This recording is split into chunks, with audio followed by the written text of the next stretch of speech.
guys, so today I'm making some festival for breakfast. This is how it looks before I made them, and this is after for breakfast. And then I'm going down with some kidney over here, bubbling down. So it's kidney, looking nice, coming together, and festival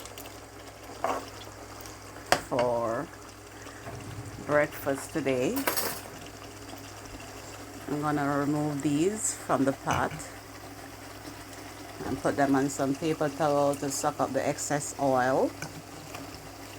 Yeah, I'm not afraid of heat, so I could hold them like that. And put them over there on the paper towel. Look at them, nice and golden. I'm going down with some kidney. Bon appetit.